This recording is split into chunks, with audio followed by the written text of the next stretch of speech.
Hello everybody, welcome back to the 80slashers.com YouTube channel. In today's video, as you can see, we will be discussing the film Don't Go in the Woods. This is a film from 1981, September of 1981 it was released. And this falls within the category of the low budget 80 slashers. Now I, I've looked around. The budget quoted or estimated budget for this seems to be quoted as $150,000. Now I've heard some other stuff online, people saying that this budget is as low as like $10,000 or $15,000. And I can see why, because it's really low budget. But I did some research. I looked around. I actually came across an actual newspaper clipping from 1981 of an interview with the director of this film. And in the article, I like it says the budget's like $150,000. So I'm gonna have to go with that. The first thing I think of when I think about this film is where was the $150,000 spent? It seems high for me, to be perfectly honest. This was shot on 35mm film, so that's, a little more pricey than if they were to use 16mm. But yeah, it is what it is, I guess. So now, if you're not familiar, this is a film that has a reputation in certain circles, as some people say, it's the worst film ever. It's not. It's not. It's not the worst film ever. That's crazy talk. It's not even the worst 80s slasher I've ever seen, ever. But it is a low budget film, so before we get into the meat and potatoes of this thing, just keep in mind that this is its own kind of subgenre of the 80s slasher, It's not your typical, your Friday the 13th, your Halloween films, your The Burning, Happy Birthday to Me. It's not that type of slasher film. This is like, I don't know if you want to call it gonzo or whatever. This is like, I think I saw an interview with the director. I think he said there was like 9 people involved. So it was like a crew of 9 people. They basically went into the woods and made a slasher film.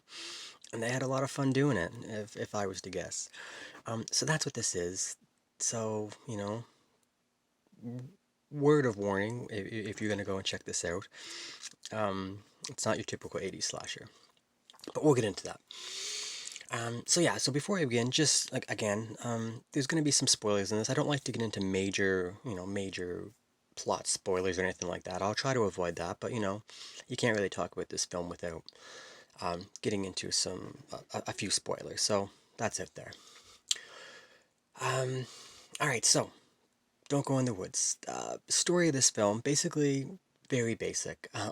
There's a group of 4 friends, hikers. They're going on a hiking adventure up through the woods in Utah. This is filmed in Utah, and the film starts with them hiking through the woods, and they just happen to intrude upon the territory of a wild man maniac, and he just starts killing people.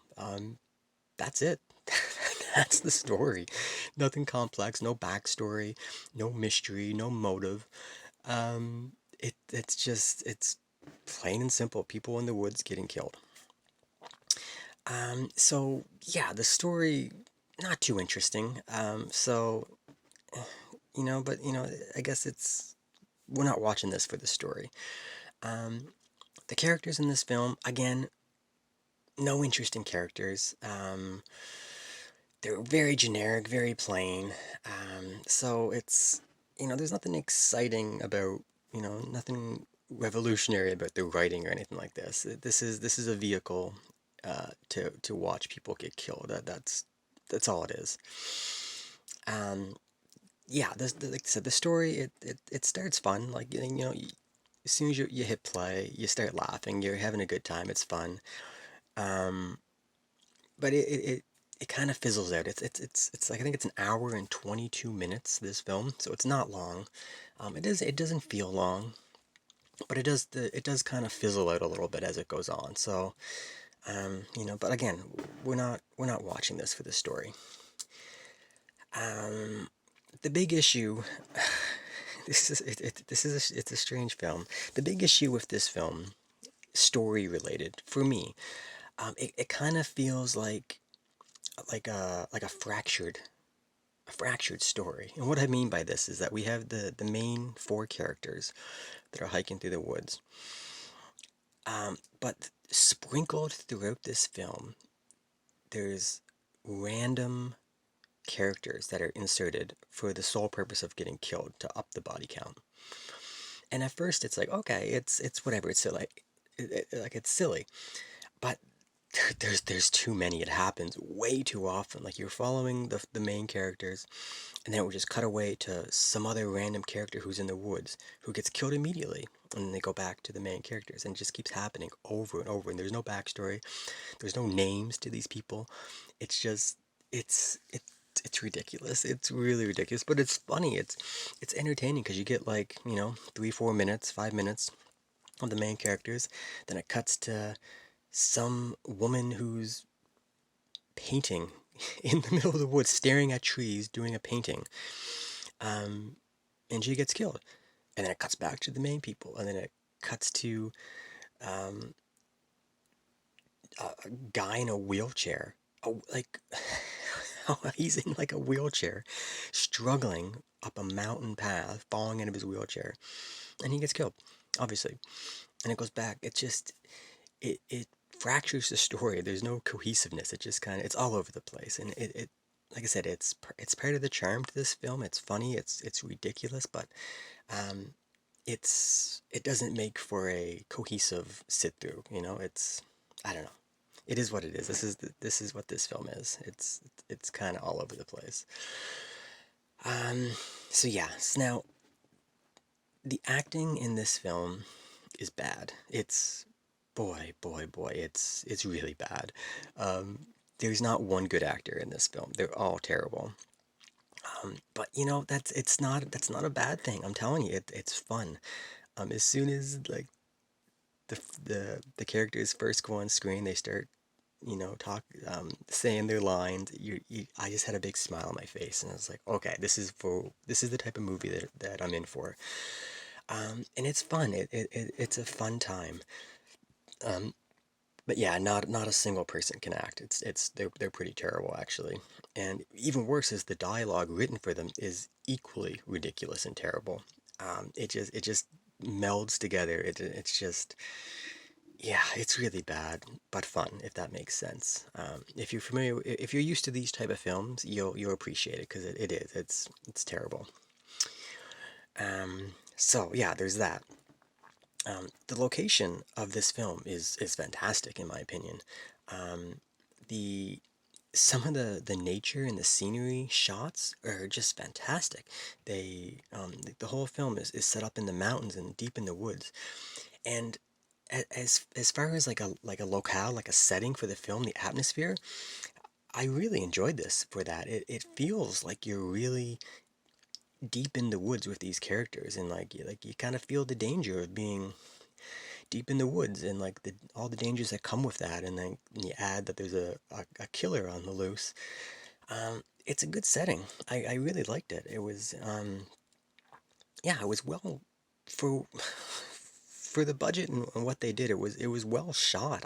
I feel the editing and some of the scenery shots. It was pretty good. It was it didn't seem at a place like it didn't seem as bad as the acting. Um, so yeah, the film work in this was not too bad. Yeah. Um, One thing that I really liked about this was the music, like the score, like the musical score. Um, when you see the credits, it says like music by, and it's like one guy, one dude.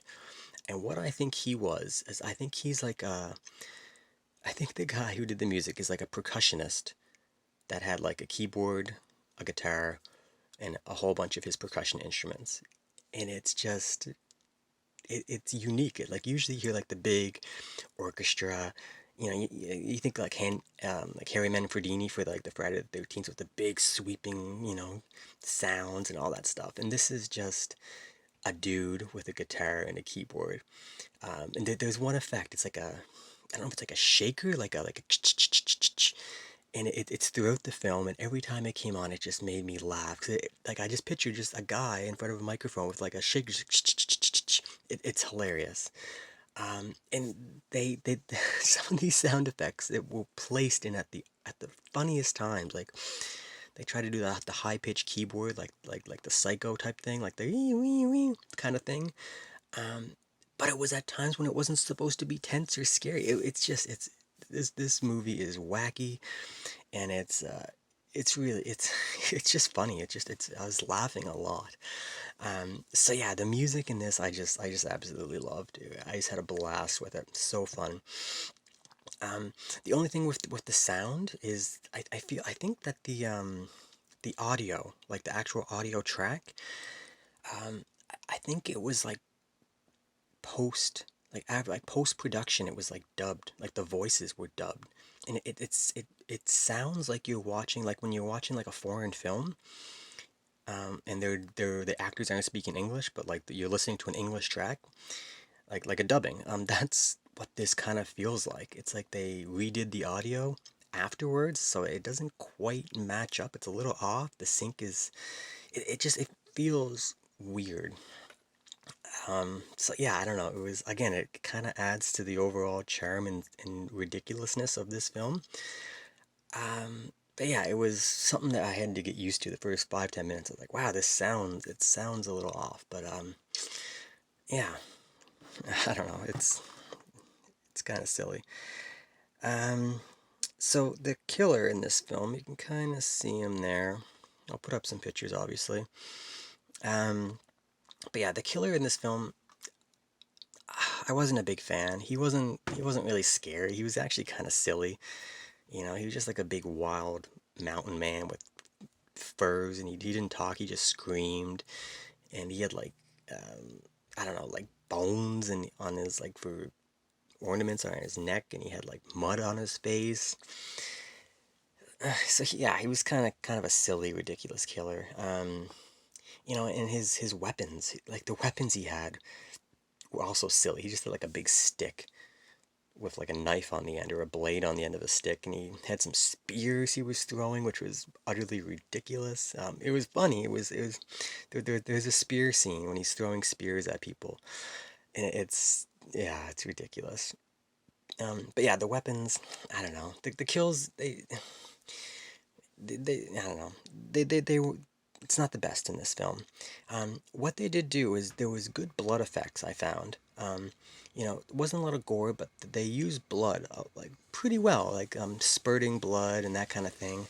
I don't think the budget allowed for any on-screen kills. They didn't have the practical effects, that you would expect in this. But like I said, they had good blood, and there was some stuff like after effects of a kill or something, and would show like a severed limb, arms getting cut off and that kind of stuff. So they did their best, within the budget. It looked pretty good. Like I'm not gonna complain about the actual kills. There was nothing really creative.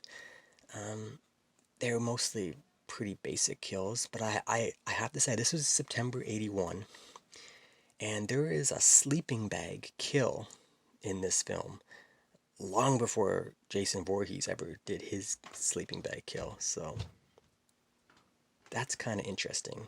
Um, so, yeah, that was probably the most creative one of all these.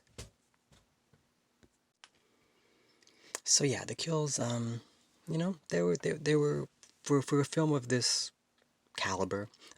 I was pleased with the kills. I can't complain. They did a pretty good job, and that's what we go to watch these films for. And they were okay. They were good enough for me. Um, Nudity, no nudity in this film, which is it's kind of uh, kind of odd because this director, you see his name here, James Bryan. He actually has a history of directing in the adult film industry. So it's interesting that his slasher film he made, which is a genre famous for showing nudity, he included no nudity in it. So you know, that's it happens sometimes in these films. It's all right. And then so yeah, so the last thing that needs to be mentioned with this is the you know, like the final chase, the final fight sequence that we get in all these films. This one, not great to be honest. It wasn't bad. It just wasn't exciting. It's probably due to the fact that I wasn't a huge fan of the killer, and the characters weren't that interesting. Um, but yeah, like I say, it wasn't a bad finale. Just it was all right. So yeah, so that's basically the main bullet points for this film. Um, so yeah, like basically in conclusion, what I would say, like I said, this is a low budget 80s slasher, so it is what it is. There's films that are better than this. There's films that are worse within the 80s slasher genre. I found this fun. I know, like as I'm talking, you know, and I'm breaking down the points of this film, there's a lot of negatives. It seems like I'm kind of negative on this film, and I'm not. I'm just trying to be realistic at what this film is. I had fun. I had a big smile on my face. I laughed out loud a couple times. Um, like there's a bunch of elements to this film that I love, and I feel like the more I come back and watch it, I'm gonna like it more because it's just one of those things. Like you watch these bad movies and it just the cheesy dialogue and the crazy situations that are in this film, they just become, you know, more enjoyable, more fun, the more you see them. So I look forward to coming back and watching this film again. Um, but yeah, it's a fun film to watch. Like if you're a fan of these type of low budget slashers, you'll like it. If you like, you know, the Splatter University, you know, the Nail Gun Massacre, those type of films that are like, you know, no one's saying they're art. They are what they are. But if you like that and if you can appreciate this type of filmmaking, I think you'll like this film. You know, it's a cult classic. People love this film. Some people say it's the worst film of all time. Some people say it's one of their favorite 80s slashers because of the camp factor. Um, you know, like there's good stuff in this. There's like the location is very good. The blood effects, the kills, they're decent. The acting and dialogue is as bad as it is. It's fun. It's entertaining. Um, so there's plenty to enjoy in this film. So again, like I said at the beginning, I would recommend this to fans of these type of films. Just know what you're getting into before you check it out. Like I said, if you're looking for like the Friday the 13th, the My Bloody Valentine, the Prom Night, that type of 80s slasher, um, that this isn't that. So you might want to look elsewhere. There's lots of other choices. But if you're looking for something a little more, you know, campy, a little more silly, you know, over the top ridiculous, this is fun. It's, you know, put it on if you have some friends and sit down and have some drinks. It's you'll laugh, you have a good time. So yeah, so that's what I think of Don't Go in the Woods Alone. It's often called. Yeah. So the Blu-ray itself, this is released by Vinegar Syndrome, who are one of my favorite studios who release these films. Um, like I said, it was filmed in 35 mil.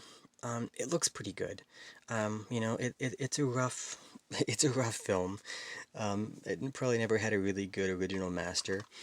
But it looks good. It will probably never look better than this. Like I said, the audio sounded crisp and clean. It just, like I said before, it didn't match up with the film, kind of like with the dubbing effect. It was weird, but hey, it sounded good. Um, so yeah, the special features on this, it's pretty good for, like, you know, when you go into like a big budget film, like there's gonna be a ton of special features. This is like a super low budget film, so you kind of get a good amount for this type of film, in my opinion. You get like three different commentary tracks with the director, some of the actors. There's a commentary track with the Hysteria Continues, which is a podcast that I listen to. It's an 80s slasher podcast. So if you haven't seen that, check out the Hysteria Continues. And they actually do a commentary track on this, which is very cool because, like I said, I'm familiar with with the guys on the podcast, and Vinegar Syndrome has used them on a few different films, so I found it really cool. This cast and crew featurette is I watched a little bit of it. It's dated. I feel like it's from like the late 90s, maybe early 2000s. Looks like it was shot with like a VHS, like a video camera.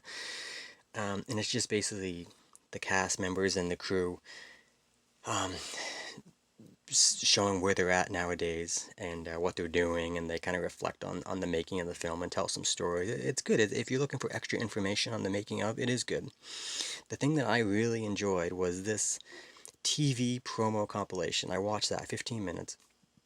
And basically, what it is was it's the director and the guy who played the maniac, and they're going around in Utah, their local TV stations in Utah at the time in 1981. So think like Anchorman, like these little local TV stations that, they're overly friendly and welcoming, and and they have these sit down spots, you know, segments on their TV morning shows for like, 5 minutes.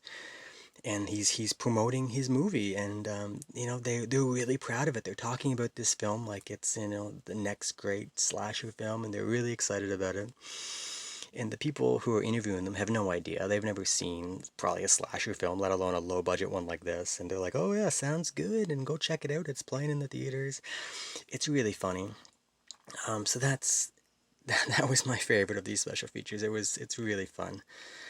Um, yeah, so like I said, it's region free, so if you pick up this version, you can watch on any player you want. It comes with a DVD. There's no alternate artwork, which kind of sucks. I like the choice of the two artworks, but you get the DVD and you get the Blu-ray. Pretty basic package, so um, this is a good buy if you can get this for a good price, and this is the type of movie that you think you would like.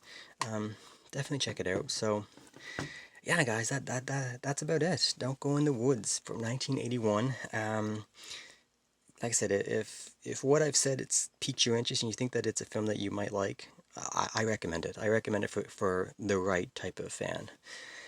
Um, so yeah, so that's it. So yeah, once again, thanks for hanging around, checking out the video. Those of you who have subscribed to the channel, I greatly appreciate it. Thank you for that. Leave some comments if anyone has seen this, if you think it's the worst movie of all time, or if you think it's a really fun film to check out. Let me know in the comments below. Um, so yeah, that's about it. So until next time, guys. All right, see ya.